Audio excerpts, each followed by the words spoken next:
ថ្ងៃនេះមកបង្ហាញទីតាំងបងប្អូនទាំងអស់គ្នាមកពីស្អាងប្រៃតូចម្ដងវីដេអូមុនខ្ញុំធ្លាប់បង្ហាញទីតាំងបងប្អូនជិះពីតាខ្មៅមកបាទថ្ងៃនេះបង្ហាញពីបងប្អូនយើងខាងស្អាងម្ដងបងប្អូនទាំងអស់គ្នាកុំឲ្យថាបងប្អូនយើងខាងស្អាងកោះធំជ្រៃធំស្អាងប្រៃតូចអីអត់ស្គាល់ចឹងណាហើយថ្ងៃនេះខ្ញុំនឹងបង្ហាញបងប្អូនទាំងអស់គ្នាចាប់ពីផ្សារស្អាងប្រៃតូចមករហូតបងប្អូនទាំងអស់គ្នាឥឡូវតើកុំឲ្យបងប្អូនតឹងរងចាំយូរទៅតាមដានទស្សនាទាំងអស់គ្នាបាទចំណុចចាប់ផ្ដើមរបស់យើងគឺចាប់ពីផ្សារស្អាងប្រៃតូចមកបងប្អូននេះខ្ញុំបង្ហាញហើយផ្សារស្អាងប្រៃតូចយើងឥឡូវទលំទលាយបងប្អូនបាទផ្លូវគឺថាអត់ចៀតដូចមុនទេបាទហើយបើអ្នកលក់ក៏ច្រើនទៀតបងប្អូនទាំងអស់គ្នាបាទតាមផ្លូវគឺលក់ហូរហែតែម្ដងអត់ដូចការខ្ញុំនៅសម័យតូចទេបងប្អូនបាទសម័យតូចគឺថារៀងផ្លូវចៀតផ្លូវតូចចឹងណាឥឡូវគឺថាផ្លូវល្វឹងល្វើយតែម្ដងបងប្អូននេះបាទនេះខ្ញុំជាអត់ទាន់ផុតពីផ្សារស្អាងណាបងប្អូនអញ្ចឹងបើសិនជាបងប្អូនបាទជិះតាមផ្លូវហ្នឹងគឺបងប្អូនស្គាល់ហើយផ្សារស្អាងព្រៃតូចបាទបងប្អូនយើងខាងកោះធំជ្រៃធំអីហ្នឹងគឺស្គាល់ហើយបាទហើយកន្លែងនេះគឺជាគេហៅថាច្រាំងបាក់បងប្អូនឬក៏ច្រាំងបាក់ចឹងទៅបើភាសាស្រុកស្អាងគេហៅច្រាំងបាក់ចឹងណាហើយបើភាសាអ្នកអំពេញយើងគេហៅច្រាំងបាក់បងប្អូនហើយទីកន្លែងហ្នឹងជាប់ឈ្មោះមកអញ្ចឹងដោយសារតែវាច្រាំងបាក់មែនបងប្អូនបាទមានច្រាំងបាក់ពីមុនអញ្ចឹងណាមុនបាក់ឡើងចង់ពាក់កណ្ដាលផ្លូវបងប្អូនតែឥឡូវហ្នឹងអត់ទេគេធ្វើច្រាំងឡើងស្អាតហើយបងប្អូនលែងបាក់ដល់ផ្លូវលែងអីទៀតហើយអញ្ចឹងបងប្អូនជិះផុតពីច្រាំងបាក់ហ្នឹងមកបងប្អូនជិះមកត្រង់រហូតបាទមកត្រង់ទៀតមកនឹងឃើញវត្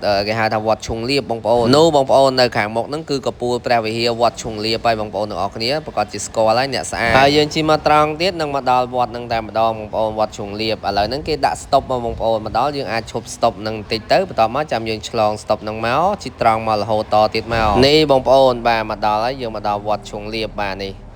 ះថ្លងវាស្អាតបងប្អូនវត្តឈុងលៀបយើងពីវត្តឈុងលៀបហ្នឹងមកបងប្អូនមកដល់រៀងវាលបន្តិចបាទ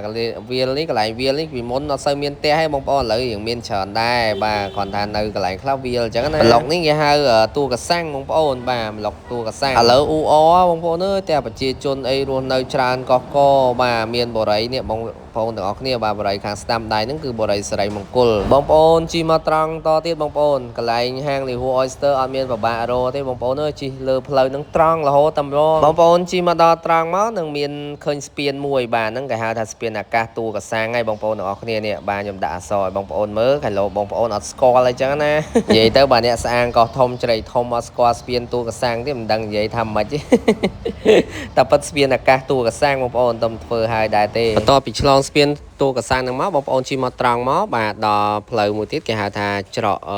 វត្តកបៅបងប្អូនច្រកថ្លងវាវត្តកបៅអញ្ចឹងបងប្អូនជិះត្រង់មកទៀតបងប្អូនឃើញផ្ទាំងប៉ាណូពាក់កណ្ដាលផ្លូវមួយផុតពីហ្នឹងមកបងប្អូននឹងបានឃើញនៅបរិយាភពថ្មី2បងប្អូនទាំងអស់គ្នាបាននៅខាងឆ្វេងដៃបងប្អូននិយាយទៅដូចខ្ញុំបញ្ជាក់ពីខាងដើមអញ្ចឹងថាហាងលីហួរ Oyster យើងខ្ញុំគឺអត់ពិបាករកទេបងប្អូនទាំងអស់គ្នាបាទនៅលើផ្លូវជាតិធំហ្នឹងតែម្ដងបងប្អូនជិះហួរបរិយាភពថ្មី2ហ្នឹងមកត្រង់មកទៀតមកបងប្អូននឹងឃើញទ្រូងផ្លូវបងប្អូនចំណុចទ្រូងផ្លូវអញ្ចឹងផុតទ្រូងផ្លូវហ្នឹងប្រហែលជា100ម៉ែត្របងប្អូនមើលខាងឆ្វេងដៃឃើញបងប្អូនបាទផ្លាកហាងលីហួរ Oyster គឺដាក់ធំមែនតើហើយសូមបញ្ជាក់បងប្អូនទាំងអស់គ្នាថាហាងយើងបើកចាប់ពីម៉ោង5ល្ងាចដល់ម៉ោង2យប់បងអញ្ចឹងប្រយ័ត្នតែម៉ួយច្រឡំអីមកពេលព្រឹកពេលថ្ងៃអាសៀលអីគឺអត់ឃើញបើកទេហើយកន្លែងយើងគឺមានលក់ច្រើនមែនតើបងប្អូនទាំងអស់គ្នាមានតាំងពីបាយឆាមីឆាកាទៀវមីហិលបុកល្ហុងគ្រឿងក្លែមឆាក្តៅឆាមឹកឆាបកាអីគឺមានទាំងគ្រឿងភ្លាគ្រឿងបុកគ្រឿងពងអីក៏មានច្រើនដែរបងប្អូនទាំងអស់គ្នាសំខាន់ឲ្យមួយទាំងអស់គ្នាមកមើលម៉ណុយគឺច្រើនមុខមែនតើបងប្អូនមានតាំងពីទឹកកឡុកប៊ឺកឡុកទៀតដល់បងប្អូនទាំងអស់គ្នានេះវិញគឺឆាមឹកម្រេចខ្ចីបងប្អូនទាំងអស់គ្នាបាទជាមួយនឹងស្ងោរជ្រក់អន្ទង់បាទបុកកំពឹស7ខ្ចី